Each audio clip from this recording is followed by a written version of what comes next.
안녕하세요. 뉴스반장입니다. 그러면 지금이라도 원점으로 돌아가서 이건 다시 수사가 돼야 된다 이런 입장이세요? 다시 수사뿐만 아니라 감찰도 진행이 돼야 될 걸로 봅니다. 감찰도 다시 해야 된다 이렇게 보시는 거죠? 법무부에서 제대로 감찰도 하고 어떻게 그런 수사 결론에 이르려고 그런 엉터리 기소를 하고 프레임을 전환해서 기소 그러니까 이런 거죠. 이제 도둑을 잡아서 신고했더니 신고한 사람 보고 무고했다라고 하는 그런 그 공권력을 사유화하고 남용한 것에 대한 그 감찰도 진행이 돼야 된다라고 저는 보는 거죠. 특히 추미애 전 법무부 장관이 한동훈 검사장이 연루된 검언유착 사건에 대해 원점 재수사는 물론 감찰도 제대로 진행되어야 한다고 재차 강조하고 나섬에 따라 파문이 자칫 핵심 측근인 한 검사장까지 확산될 조짐마저 보이고 있는데요. 상황이 걷잡을 수 없이 커지고 있는 겁니다. 이건 뭐 너무나도 당연한 수순 아닌가요? 재판부는 지난해 12월 16일 검사징계위원회가 윤 전 청장에 대한 정직 2개월 징계 처분을 내리며 제시한 사유 중 채널A 사건 감찰 수사 방해, 주요 사건 재판부 판사들 성향자료 불법 수집 활용이 징계 사유로 적법했다고 판단했는데요. 그러니까 채널A 사건을 윤석열이 감찰과 수사를 방해했다는 거죠. 그러니 당연하게 재수사와 재감찰이 필요한 겁니다. 사실은 최근에 제가 이제 징계 청구에 포함했던 판사 사찰 문건에 대한 것이 있었잖아요. 근데 그게 이제 작성한 곳이 수사정보정책관실인데요. 최근에 거기서 또 손준성 보냄 해가지고 알려지게 된 청구 고발장이 드러났어요. 네, 그리고 윤석열 총장이 채널A 사건 관련해서 최측근 한동훈 검사장이 관련돼 있다라고 하니까 집요하게 감찰 방해하고 수사 방해를 했던 거거든요. 그런데 이 청부 고발 사건과 연결이 돼 있는 겁니다. 그래서 징계 사유를 입증하는 사건들이 여러 개가 드러났기 때문에 법원의 전향적인 판단을 기대했던 것도 사실입니다. 지금 의혹을 받고 있기 때문에 어쩌면 그 핸드폰 비밀번호를 주고도 안 까겠다라는 거죠. 그렇지만 그 한동훈 검사장의 핸드폰은 비번 때문에 열어보진 못했지만 다른 그 기자의 핸드폰이나 또는 그 당시 그 이동재 기자가 사내 보고를 한 카톡 문건이 있어요. 그런 것들에 의하면 한동훈의 별명도 드러나고요. 한동훈이라고 특정할 수 있는 묘사가 곳곳에 다 드러나요. 그런데 결국은 한동훈은 기소조차 못했잖아요. 추 전 장관은 15일 MBC 라디오 김종배의 시선집중과의 인터뷰에서 채널A 검언주착 사건은 윤 전 청장의 수사감찰 방해로 수사가 상당히 왜곡되어 있다며 법무부가 제대로 감찰도 다시 해야 하고 공권력을 사유하고 남용한 것에 대한 조사도 진행되어야 한다고 밝혔습니다. 이런 가운데 한 검사장이 자신의 페이스북 커버 사진을 바꾼 것이 주목을 끌고 있는데요. 윤 전 청장의 정직 2개월 처분이 합당하다는 법원 판결이 나온 날 그는 날카로운 송곳니를 앙칼지게 드러내며 사납게 포효하는 고양이를 안고 있는 사진으로 교체했는데요. 이에 한 네티즌은 윤 전 청장을 옥죄는 상황으로 분위기가 진전되자 자신의 나약함을 감추고 여차하면 누구든 물어뜯겠다는 의도적인 심리를 드러낸 것 같다며 코너에 몰리면 누구라도 물어뜯겠다는 투쟁 의지를 보인 것이라는 반응을 보였습니다. 페이스북 커버 사진을 교체한 타이밍이 절묘한데요. 앙칼진 고양이 사진, 끝까지 해보자는 결사항전의 의미로 풀이됩니다.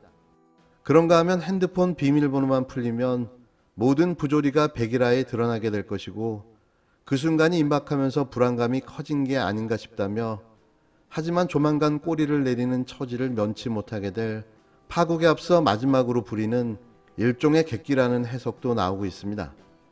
어찌됐던 상황이 급 반전되기 시작했습니다. 그렇게 큰 소리를 빵빵 쳐대더니 지금은 숨죽이고 앉아서 죽은 척하고 있는데요. 윤석열과 그 일당들이 있어야 할 곳은 감옥이 아닐까 싶습니다.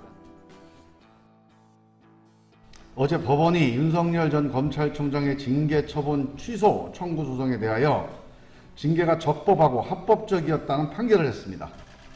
오히려 정직 2개월 징계는 양정 기준에서 정한 징계 양정 범위의 하한보다도 가볍다고 명시했습니다. 지난해 법무부 검사징계위원회는 대검찰청 수사정보정책관실에 주요 사건 재판부 사찰 의혹 문건 작성의 배포, 그리고 채널A 사건 감찰 방해, 또 채널A 사건 수사 방해, 검사로서의 정치적 중립 훼손 등 4가지 사건에 대해 징계를 결정한 바 있습니다.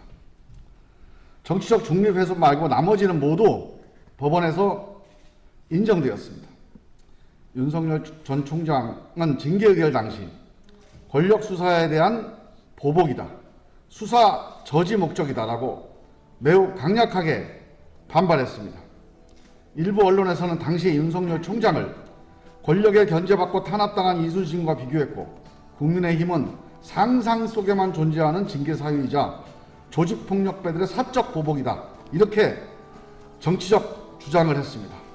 하지만 결국 징계는 합당했습니다. 권력 수사에 대한 보복이 아니라 오히려 죄질에 비해 가벼운 징계였다는 것이 판결로서 드러난 것입니다.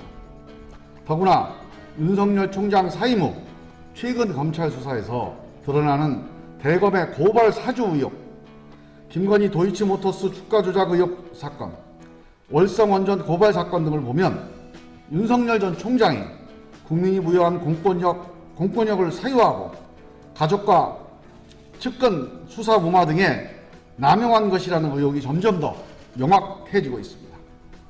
법원의 판결이 나온 만큼 항소가 아니라 법적, 정치적 책임을 져야 합니다.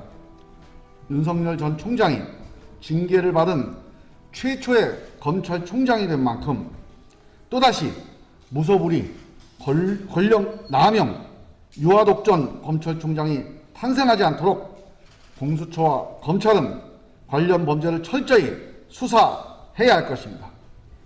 윤석열 전 총장 역시 양심이 있다면 당장 대국민 사과하고 후보직을 사퇴해야 할 것입니다. 2021년 10월 15일 더불어민주당 국회 법제사법위원회 위원 1동. 더불어민주당은 국힘당 대선 경선 후보인 윤석열 전 검찰청장에 대한 정직 2개월 징계 처분이 적법했다는 법원의 1심 판결과 관련해 정치계 은퇴, 대선 후보 사퇴, 법의 심판을 기다리기를 바란다며 총공세를 펼쳤습니다. 조금씩 전투력이 상승해가는 모습이 보기 좋은데요. 박주민, 김종민 의원 등 국회 법제사법위원회 소속 민주당 의원들도 이날 오전 국회 소통관에서 기자회견을 갖고 윤 전 청장은 징계 의결 당시 권력 수사에 대한 보복이다, 수사 저지 목적이다라며 매우 강력하게 반발했다며, 일부 언론에서는 당시 윤 전 청장을 권력에 견제받고 탄압당한 이수신과 비교했고, 국힘당은 상상 속에만 존재하는 징계 사유이자 조직폭력배들의 사적 보복이라고 주장했다며, 하지만 결국 징계는 합당했다, 권력 수사에 대한 보복이 아니라 오히려 죄질에 비해 가벼운 징계였다는 점이 판결로 드러난 것이라고 밝혔는데요. 이어 법원의 판결이 나온 만큼 항소가 아니라 법적, 정치적 책임을 져야 한다며 윤 전 청장이 징계를 받은 최초의 검찰청장이 된 만큼 또다시 무소불위의 권력남용, 유아독전 검찰청장이 탄생하지 않도록 공수처와 검찰은 관련 범죄를 철저히 수사해야 한다고 촉구했습니다. 아울러 윤 전 청장 역시 양심이 있다면 당장 대국민 사과하고 후보직을 사퇴해야 한다고 압박했는데요. 이용빈 대변인도 서면 브리핑을 통해 윤캠프 법률팀의 사법부에 대한 국민 신뢰가 더 나빠질 것이 우려된다는 말에 귀를 의심하지 않을 수 없었다며, 자신에게 불리하면 법원의 판결마저 부정하는 윤 전 청장의 뻔뻔한 모습에 할 말을 잃었다, 윤 전 청장이 말한 법치가 이런 것이냐고 반문했습니다.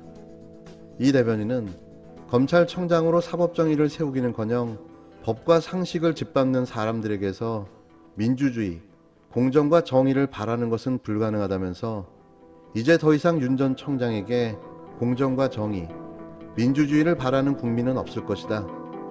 윤 전 청장은 당장 국민에게 사죄하고 법의 심판을 기다리기를 바란다고 일갈했습니다.